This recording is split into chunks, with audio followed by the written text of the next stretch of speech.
I hope that you welcome me so happily at the end too.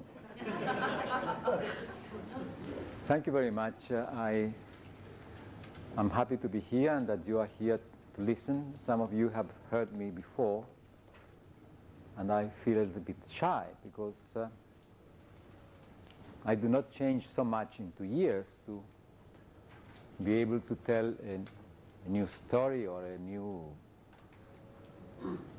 view in the understanding of which I'm going to talk about into years. But maybe in a way it's good that some of you have heard me already, because what I do is a little bit like what happens in the Balinese shadow theater. In Bali, shadow theater is performed in the street. Whenever there is some distress in a family, they call for the puppeteer to perform. And what happens is that there is distress in a family or in a town when a demon gets in. And the entrance of the houses are a little bit like this. So people move, so to say, in a waving manner, so people can normally do this. But demons move in a straight line and normally cannot enter the house. But if they manage to enter the house, then there is distress, problems, and they invite the puppeteer, who performs here in the street, in front of the house, but the performance is to the street. And the idea is that the demon gets entertained and does not enter the house. And the performance goes from, let's say, from the evening of one day, the whole night and the whole day until the evening of the next day. And the performance is always a known story, a story that everybody knows. They're traditional stories, which are secular stories in the sense that they take place as a history that begins in one point and ends in the same point. And they're traditional ones, as I said, everybody knows. And what the puppeteer does is to expand one piece or another of this well-known secular story according to his understanding of the distress of the family who has called him. The story could be that the king of the land has news that some enemies are in the border and he has to defend the kingdom, and so he's in his palace with counselors talking about what to do, and of course the council has led to the realization that a war has to take place, and for that a hero is needed to lead the armies. And the hero is certainly Arjuna, who is meditating in the forest. So the emissaries must go to the forest to invite Arjuna out of his meditation without he becoming angry, convincing him or seducing him to lead the army of the king, then going to the war, the battle, the victory. Arjuna goes back to the forest to meditate, and the emissaries go back to the king. So this is a secular story. And the puppeteer expands one part or another of this story. Well, this is what I'm going to do. I shall expand one part or another of the story that many of you already know, that I'm going to tell, which has to do with cognition. With the question of cognition, I have even made some little notes to tell you what I'm going to do.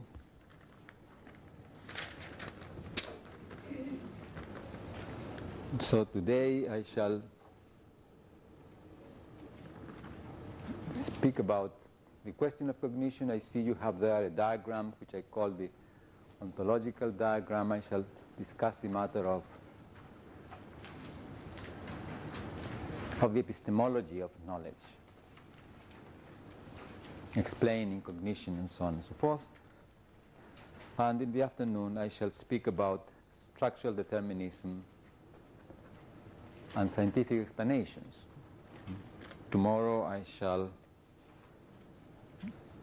deal with the history of living systems, speak about evolution, then talk about language, emotions in the afternoon, perhaps. And in the third day, I shall speak about the origin of humanness and culture.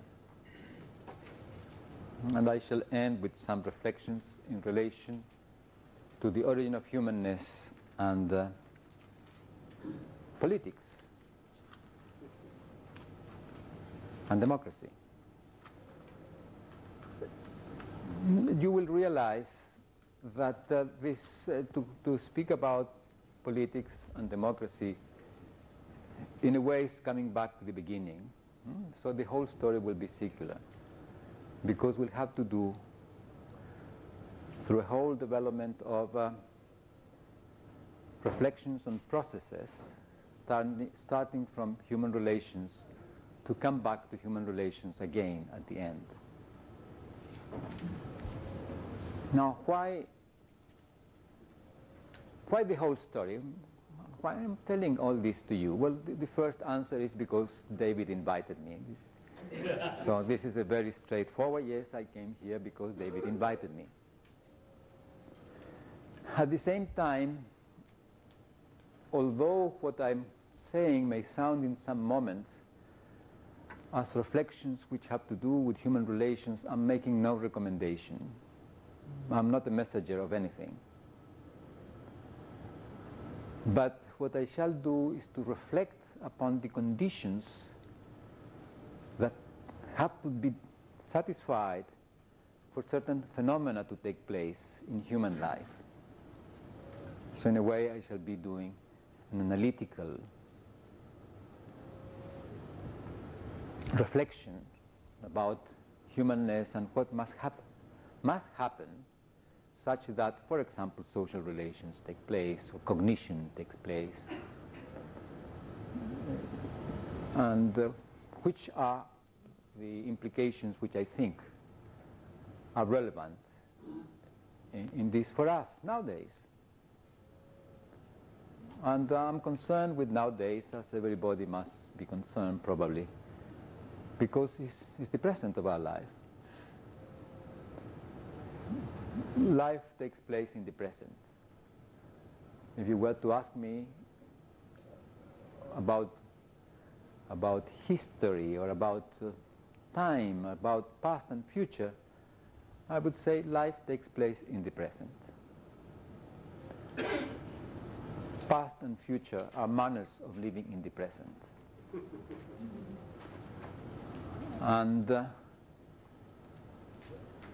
so this is all that one has, the present. So I'm interested in the present, and through understanding the present, understanding the past, which is a manner of living the present, and through understanding the past as a manner of living the present, understanding the future, which I may be willing or not to bring about, or which may be happening to me. Now, this situation that we are in the present is not a trivial one. I shall come to this later on when I speak about the history of living systems. But I would like to give you an image which I shall retake later on.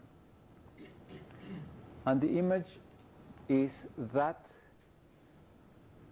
of a wave front spreading.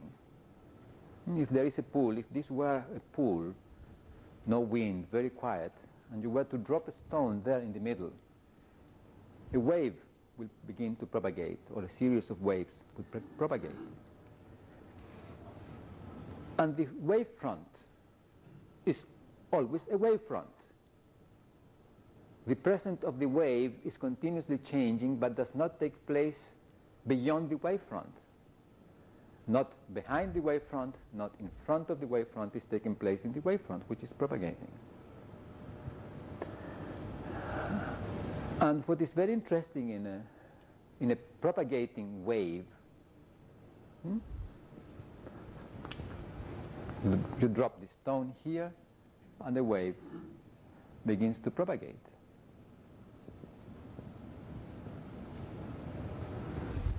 What is very interesting in a wave front is that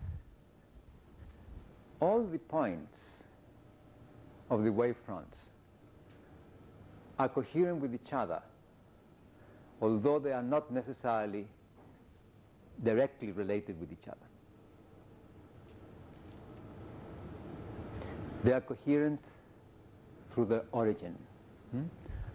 The particles floating on the pool, which begin to move as the wave propagates, the particles that move at different parts of the wavefront move coherently with each other as a result of history.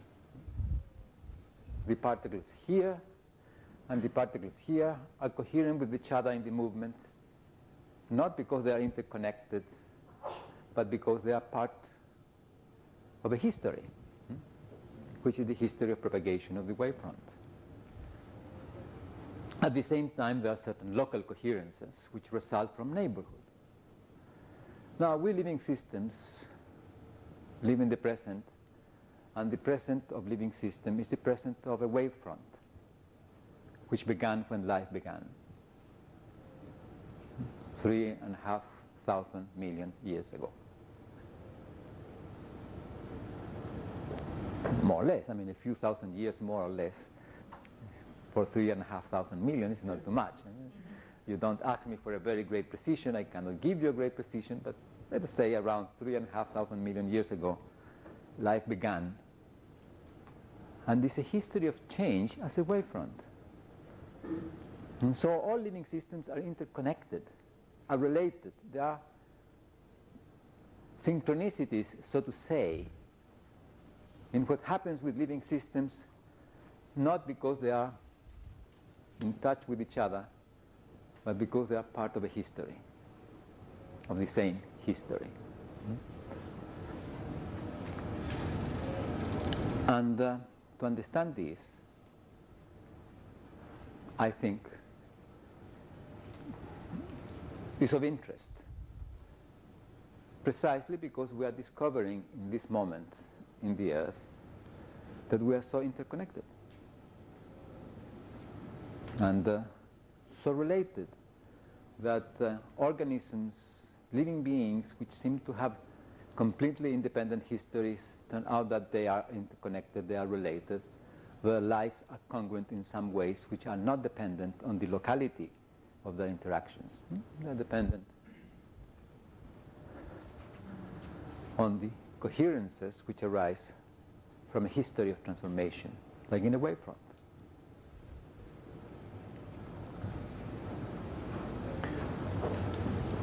And this is of great significance because if we realize that something of this sort is happening, then we have an additional dimension for understanding how phenomena, processes that seem to occur with complete independency, like the movement of the particles of two opposing points of the wavefront, are coherent with each other.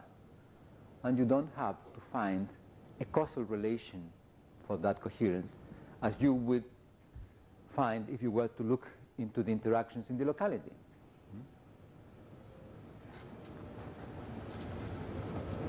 So we find in life coherences among living systems that surprise us. And the whole story of ecology has to do with this. One finds that one performs a little modification here, and gigantic changes take place in another place. And there is no causal relation, but there is a relation between these phenomena here and these phenomena here, which have to do with the coherence which is being altered, not because they are in causal contact, but because they belong to a coherent system that is transforming as a wavefront. Okay, we can talk a little bit more about that. But it is in face of that, among other things, that the question about knowledge appears. We do things here and things happen there. What knowledge do we need to understand this?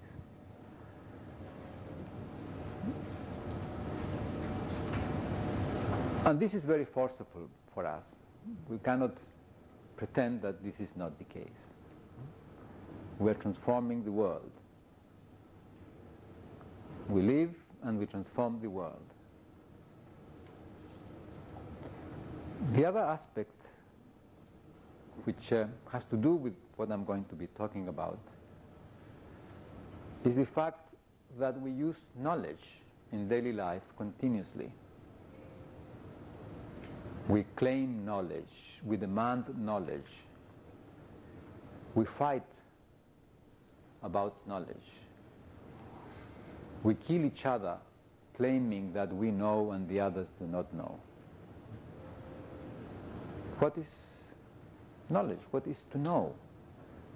How does knowledge relate with our living as living beings, with our doings as human beings?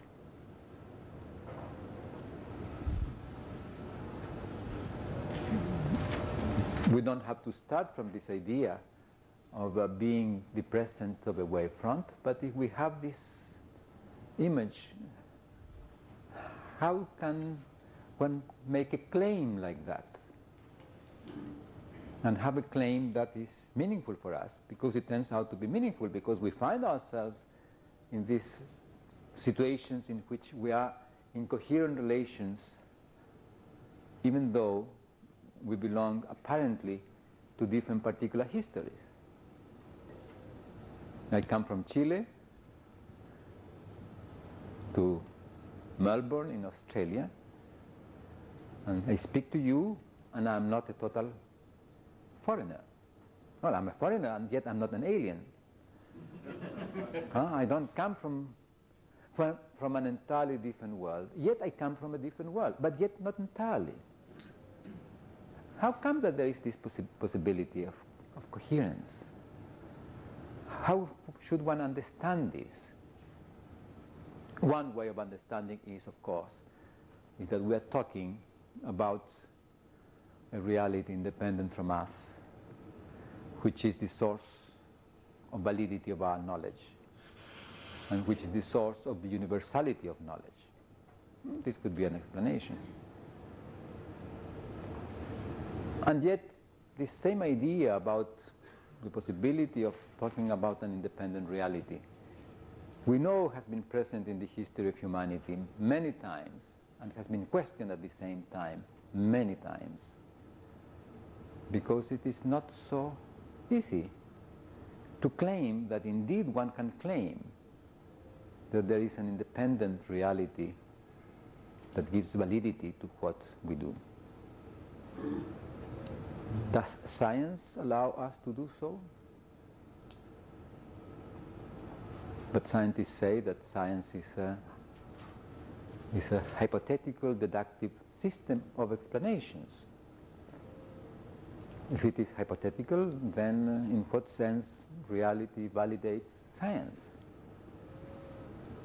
So the very question, the very manner of answer of the coherences of human life in terms of reality has a great question mark on top, which I'm not inventing. This is a question mark that has been present along the history of Western philosophy many times, has been brought to the fore. And yet I'm claiming at the same time that I make reference to that, that we are, as living system, the present of a wave front that began when life began to expand, to transform. Okay, so this is what I'm going to talk about, and I shall reflect about how come that we can say what we say, which is the source of validity of what I say, which is generally the source of validity of what anybody may say, and see if this has some consequences through our reflections in our understanding of human relations. Because we live a culture in which we demand from each other through knowledge. We claim knowledge, and knowledge becomes a demand. We fight for knowledge. People say knowledge gives power, and things of the sort. What is knowledge? What is to know? Okay, this is the cosmos in which I invite you to reflect with me for these 3 days. And I want to do this reflecting on a particular question. Now, questions are not trivial things, because the question, of course, specifies a particular domain of curiosity in which one wants certain particular kind of answers. But the formulation of the question also specifies the answer that one accepts. So it is not a trivial thing to ask a question at all. And I want to ask a particular question.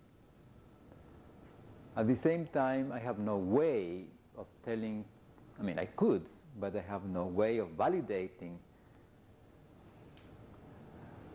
what I would say if I were to tell you, you must consider this question. And you don't must consider the question that I'm going to present. I'm inviting you to consider the question with me. You do not have to. It's an invitation. In a way, you already have accepted an invitation because you have come. Invitations are very beautiful because you can not accept them. If you do not accept an invitation, nothing is altered. You are in equal good terms with the person that has invited you when you say, no, thank you, I do not accept the invitation.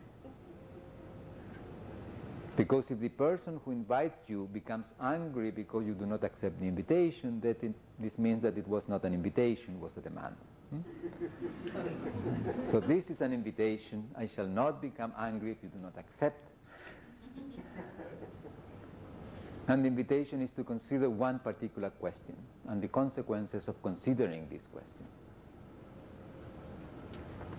And the question is about us. How can we do what we do? And we do many things.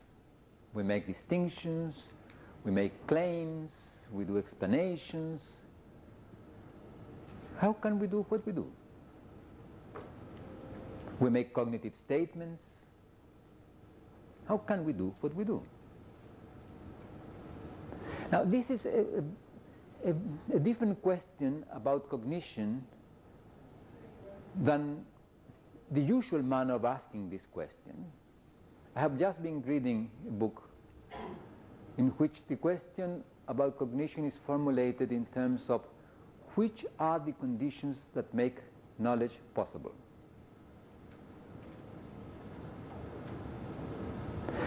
Now, if you listen to this formulation, you realize that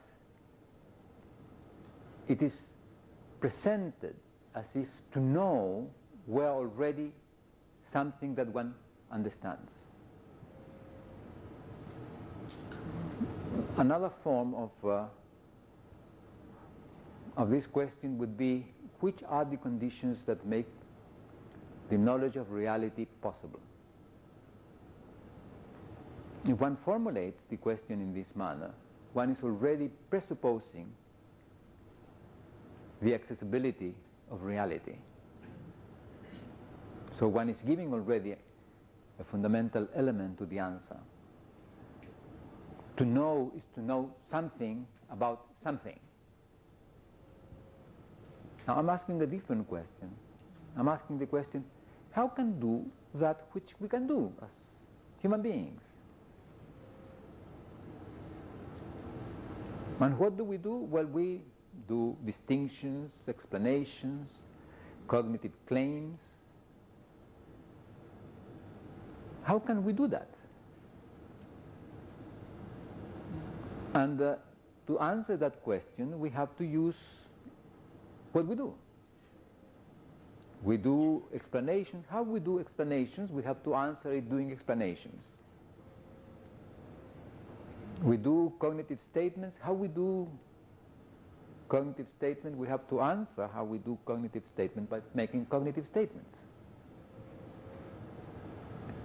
So the question presented in this manner does not presuppose the answer. Presupposes a starting point, yes, which is us.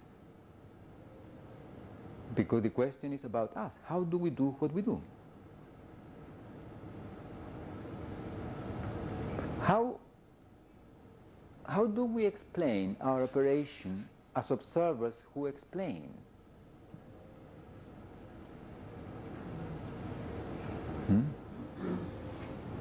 So the question is, let this be us, observers, observing.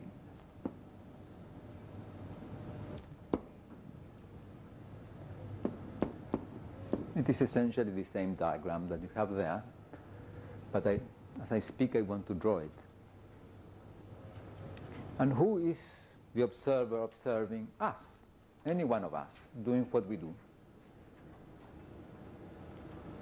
And what do? We make distinctions, statements, claims, explanations, questions, answers to the question. How do we do all this?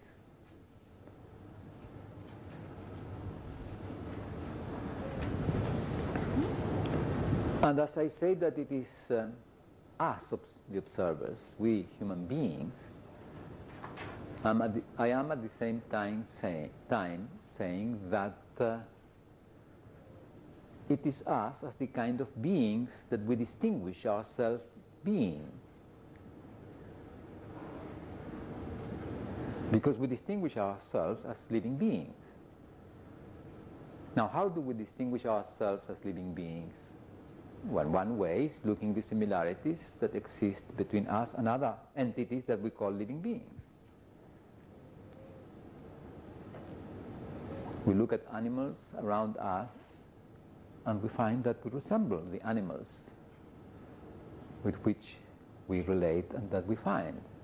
More closely or less closely depending on the animal, but as we examine the animals and we examine ourselves, we find that we resemble, and we resemble so much that we study animals to know ourselves.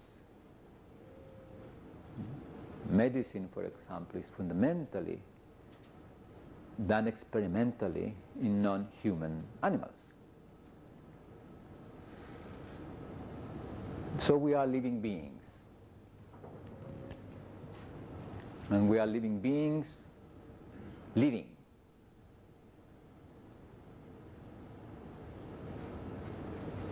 That means as we die, we are not more observers in observing. Now we know this, we claim that there may be a life after death and perhaps we can do things of that kind or another after we die. Yet, if we do anything after we die, it's so different from what we do while we are alive that we cannot claim that it is the same thing. So whenever we're speaking about us as observers, we're speaking about us as living beings. Living, in the living. And I shall write here, in the praxis of living.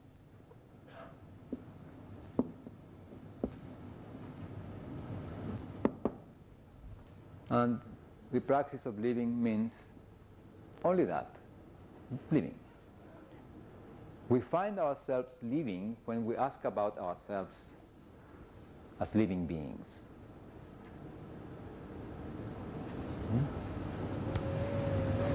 And since we find ourselves living in the moment in which we ask about ourselves as living beings, living happens to us. We find that living happens to us. We do not really make it.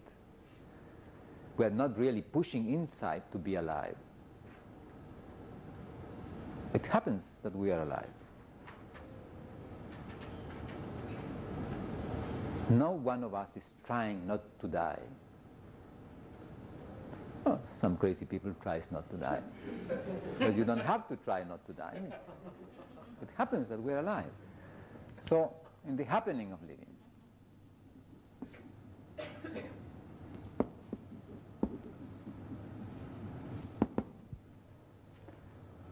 and we also distinguish what happens to us as we talk about our happening. And this is what I shall call here experience. And experience is not experience of something. It's not that we experience the paper there, but experience is that which we distinguish happening to us.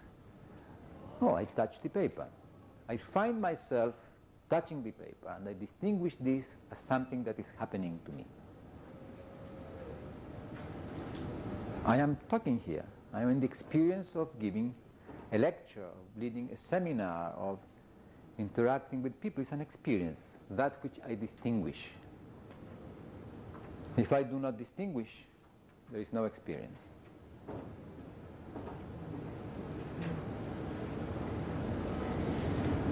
For example, if I were to ask you, how many of you have a pancreas? I would say that I hope nobody has a pancreas. At the same time, you know through anatomy or medicine or physiology that without a pancreas you cannot live. Yet I'm saying that I hope nobody has a pancreas. Indeed, what I'm saying is I hope that nobody has the distinction of his or her pancreas, because the distinction would arise only when there is a disturbance in relation to the pancreas. So we don't have the experience, we do not live in the experience of pancreas. When we live the experience of the pancreas, we live the experience of pancreatitis, in fact, of inflammation of the pancreas, disease of the pancreas. So that which we do not distinguish doesn't happen to us. So we, observers, observing in the praxis of living, in the happening of living, and experience in language.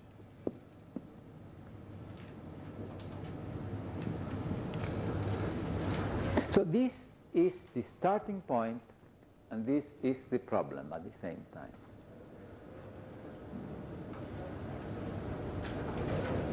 What we want to understand or explain is us. How do we do what we do? And I'm inviting to analyze this question and open yourself to realize, and this will become more clear as we go, that we explain what we do through our doing.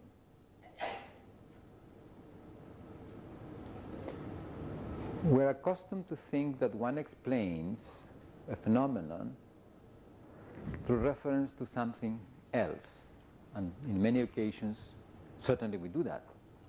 But in this particular case, this is a question in which we are going to explain what we do through our doing.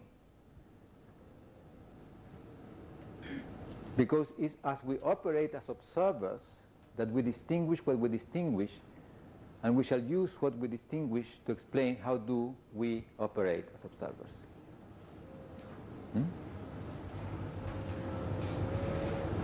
And all the explanation will take place in language.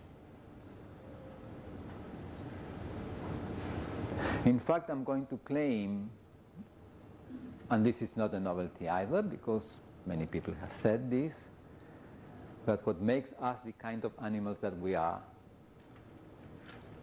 is that we are animals that live in language. It's not that language makes us the kind of animals that we are, it's that we are the kind of animals that we are living in language. And about this I shall say more later. I'm inviting you to shift the attention from being an entity that uses language to being an entity that is constituted in languaging.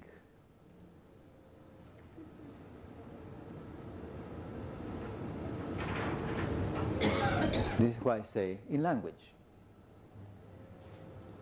Experience takes place as we distinguish what happens in us, and we distinguish as we make a distinction in language. And how this is the case will be further fundamented later on when I speak about language. Now, what I'm asking then is a question about the observer, and I shall put here this question in 2 points, because I shall do different things with these two looks about the question. And what I want to do is to explain.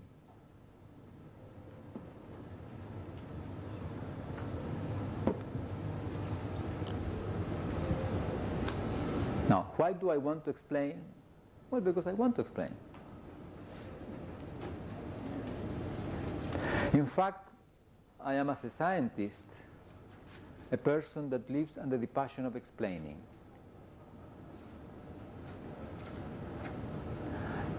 Well, not only scientists live under the passion of explaining. In fact, one of the early questions that children learn is why and what for. Mother, why is this? And the child wants an answer which is either an explanation directly, or maybe will be a description, and eventually the child learns to distinguish the various kinds of questions. But we're always asking, why? What for? What for did you do that? We rarely let people do things without asking them, what for? Or why? You go with a friend walking, and the friend takes out the coat, and you say, why did you take out your coat? The friend answers, because it's too hot. And then 2 blocks beyond, the friend puts the coat on and says, why did you put your coat on? Oh, because it is too cold. Then why did you take your coat in the first case? And so we're always asking each other questions that demands a peculiar answer.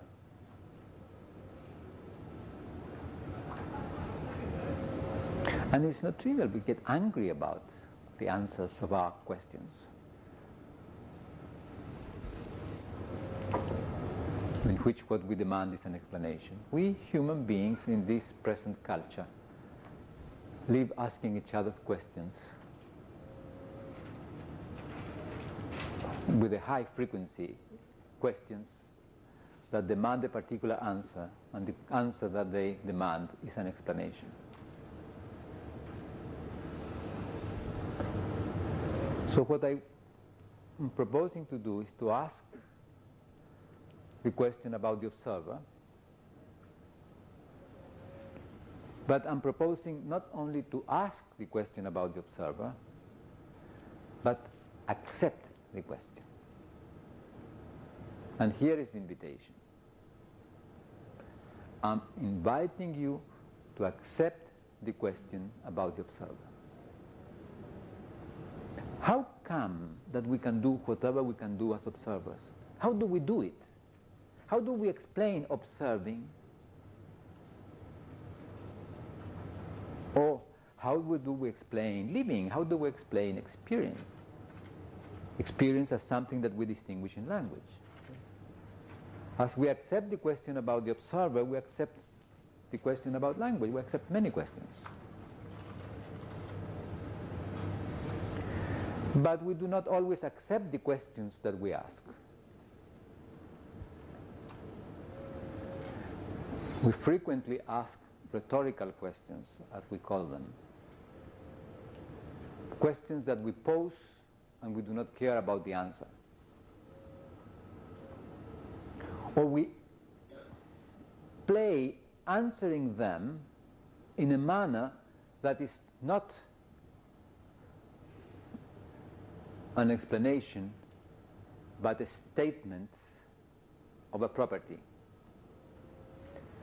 How can we do what we can do?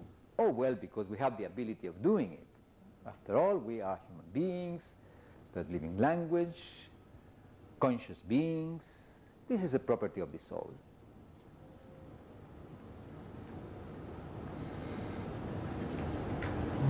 That is an answer about the question, how do we do